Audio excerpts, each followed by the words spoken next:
to take 3 steps to every stride of Hagrid's enormous boots. Harry explained all about Dobby and the Dursleys. "Lousy muggles," growled Hagrid. "If I'd have known—" "Harry! Harry, over here!" Harry looked up and saw Hermione Granger standing at the top of the white flight of steps to Gringotts. She ran down to meet them, her bushy brown hair flying behind her.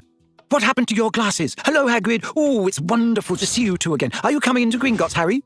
"As soon as I've found the Weasleys," said Harry. "You won't have long to wait," Hagrid said with a grin. Harry and Hermione looked around. Sprinting up the crowded street were Ron, Fred, George, Percy, and Mr. Weasley. "Harry," Mr. Weasley panted, "we hoped you'd only gone one grade too far." He mopped his glistening bald patch. "Molly's frantic. She's coming now." "Where did you come out?" Ron asked. "Knockturn Alley," said Hagrid grimly. "Excellent," said Fred and George together. "We've never been allowed in," said Ron enviously. "I should very well think not," growled Hagrid. Mrs. Weasley now came galloping into view, her handbag swinging wildly in one hand, Ginny just clinging onto the other. "Oh, Harry, oh, my dear, you could have been anywhere." Gasping for breath, she pulled a large clothes brush out of her bag and began sweeping off the soot Hagrid hadn't managed to beat away. Mr. Weasley took Harry's glasses, gave them a tap of his wand, and returned them good as new. "Well, gotta be off," said Hagrid, who was having his hand wrung by Mrs. Weasley. "Knockturn Alley, if you hadn't found him, Hagrid. See you at Hogwarts." And he strode away, head and shoulders taller than anyone else in the packed street. "Guess who I saw in Borgin and Burke's?" Harry asked Ron and Hermione as they climbed the Gringotts steps. "Malfoy and his father." "Did Lucius Malfoy buy anything?" said Mr. Weasley sharply behind them. "No, he was selling." "So he's worried," said Mr. Weasley with grim satisfaction. "Oh, I'd love to get Lucius Malfoy for something." "You be careful, Arthur," said Mrs. Weasley sharply as they were bowed into the bank by a goblin at the door. "That family's trouble. Don't go biting off more than you can chew." "So you don't think I'm a match for Lucius Malfoy?" said Mr. Weasley indignantly. But he was distracted almost at once by the sight of Hermione's parents, who were standing nervously at the counter that ran all along the great marble hall, waiting for Hermione to introduce them. "But you're muggles," said Mr. Weasley delightedly. "We must have a drink. What's that you've got there? Oh, you're changing muggle money. Molly, look!"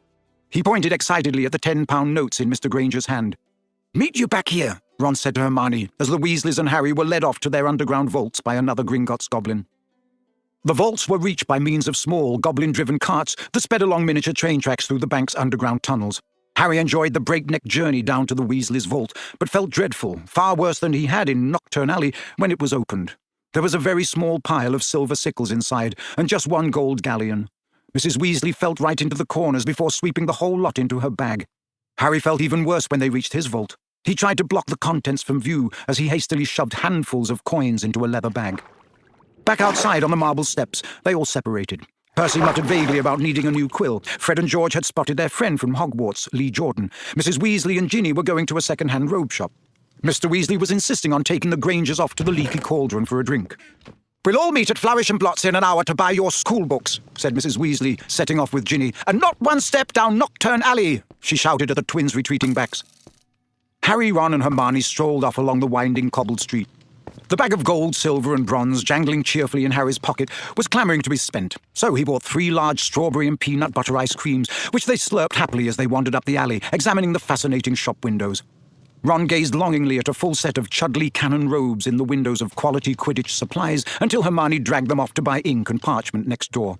In Gamble and Jape's Wizarding Joke Shop, they met Fred, George and Lee Jordan, who were stocking up on Dr. Filibuster's fabulous Wet Start, no-heat fireworks. And in a tiny junk shop full of broken wands, lopsided brass scales, and old cloaks covered in potion stains, they found Percy deeply immersed in a small and deeply boring book called Prefects Who Gained Power. A study of Hogwarts prefects and their later careers, Ron